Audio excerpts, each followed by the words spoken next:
नेहरू जी, पंडित हमारे आदरणीय पटेल जी, जितने भी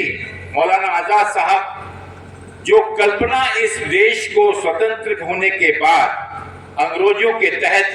जिस प्रकार से अत्याचार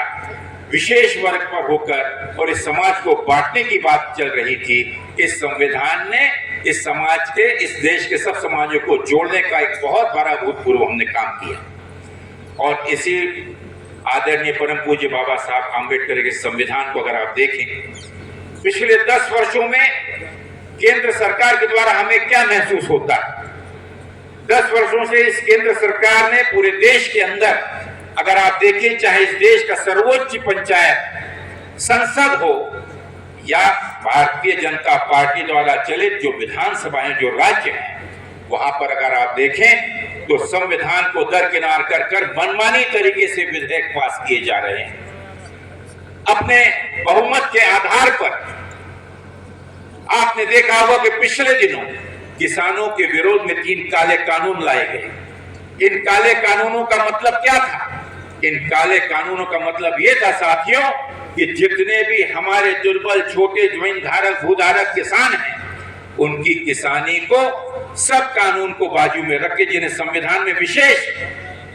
सुरक्षा दी गई है, उसे बाजू में रखकर और उसकी जमीन बड़े बड़े पूंजीपति, बड़े बड़े उद्योगपति अपने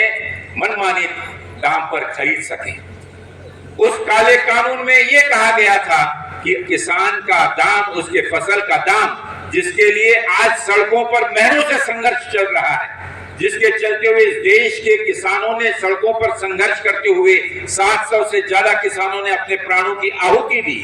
बलिदान दिया, शहादत दी, लेकिन उसके बावजूद भी केंद्र सरकार के कानों में जू नहीं रहेंगी। और मैं वाकई में उन किसानों को सलाम करता हूं, उनके जज्बे को सलाम करता हूं कि इस देश के किसानों की सुरक्षा के लिए जो लड़ाई, और माननीय राहुल गांधी जी, कांग्रेस पार्टी पूर्ण रूप से समर्थन देते हुए जब सड़कों पर आई तो मजबूरन संसद के अंदर इन कानूनों को वापस लेना पड़ा। मैं इन चीजों का जिक्र इसलिए कर रहा हूं साथियों कि आज माननीय राहुल गांधी जी ने पिछले दिनों आपने देखा होगा कि जब संविधान पर पूर्ण रूप से आक्रमण होना शुरू हो गया, ये खाने का डब्बा भी रोक दीजिए भैया, रोक दीजिए, किसने बोला? 5 मिनट रुक जाइए। जब संसद से लेकर सड़कों पर बात नहीं सुनी जा रही थी, तो उस समय राहुल जी ने निर्णय लिया कि अब सड़कों पर लोगों से मिलना होगा। और राहुल जी ने अपने सुरक्षा की, प्राणों की परवाह न करते हुए, आंधी तूफान, गर्मी, धूप की परवाह न करते हुए कन्याकुमारी से पैदल यात्रा शुरू कर और कश्मीर तक वो यात्रा को लेकर आए और 4000 से भी ज्यादा किलोमीटर की उस पद यात्रा को उन्होंने पूरा किया। मणिपुर जो कि चल रहा है,